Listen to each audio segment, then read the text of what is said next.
Hello friends, today we will discuss Ocken's law. Ocken's law is an empirically observed relationship in macroeconomics that describes the inverse correlation between countries' unemployment rate and its gross domestic product, that is GDP.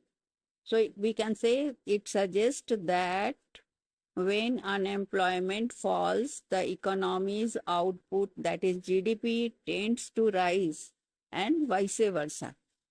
It is named after economist Arthur Ocken, who first observed this relationship in early 1960s, and it is often expressed as rule of thumb for how much GDP changes in response to a change in unemployment rate. The core logic behind Ocken's law is that when more people are employed, more goods and services are produced, leading to a higher economic output. Conversely, when unemployment rises, it means that productive labor resources are sitting idle, resulting in a loss of potential output. So, common formulations and Ocken's coefficients. While there are a few versions, a commonly cited relationship suggests that for every 1% increase in unemployment rate, the GDP will be approximately 2% lower than its potential GDP. This 2% is a typical value for Ocken's coefficient, though it can vary depending on the country and the time period. Some estimates suggest that it can range from 1.5% to 3%. It is important to understand that this is not a rigid or universal law, but rather an empirical observation that has generally held true in many economies. We can understand with an example. Let us say a country has a potential GDP growth rate of 3% per year. The rate at which its economy can grow if all resources are fully utilized and unemployment is at its natural rate.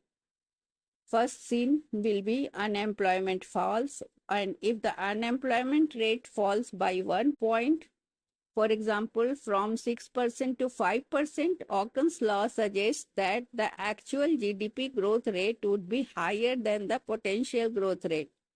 Using a coefficient of 2, if unemployment drops by 1%, the GDP may increase by an additional 2% above its potential.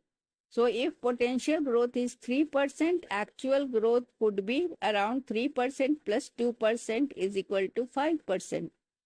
Now the second scene. Unemployment rises. If the unemployment rate rises by 1% point, that is from 5% to 6%, Ocken's law suggests that the actual GDP growth rate would be lower than the potential growth rate. Using the same coefficient of 2, if unemployment rises by 1%, then GDP might decrease by an additional 2% below its potential. So if potential growth rate is 3%, actual growth would be around 3% minus 2%. Why it is useful? Economic forecasting. For economic forecasting, Ocken's law is important. Economists and policymakers use Ocken's law to forecast changes in GDP based on projected unemployment trends and vice versa. For policy analysis, it helps to assess the effectiveness of economic policies aimed at stimulating growth or reducing unemployment. For example, if a government implements a stimulus package, Ocken's law can help to estimate the expected impact on employment and output. Understanding economic health, it provides a simple way to gauge the overall health of an economy by looking at the relationship between jobs and output. A significant deviation from the expected relationship might signal underlying issues. Limitation. Despite its usefulness, Ocken's law has some limitations. It is not a strict law. It is an empirical relationship, not a fundamental economic law. that holds precisely in all situations.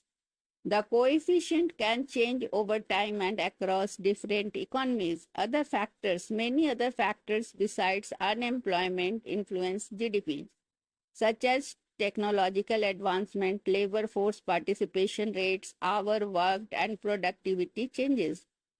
Ocken's law simplifies this complex relationship. Jobless recoveries. In some instances, an economy might experience GDP growth without a significant corresponding decrease in the unemployment rate. That is known as a jobless recovery, which can make Ocken's law less accurate. Asymmetry. A relationship might not be perfectly symmetrical, meaning the impact of rising unemployment on GDP might differ from the impact of falling unemployment on GDP.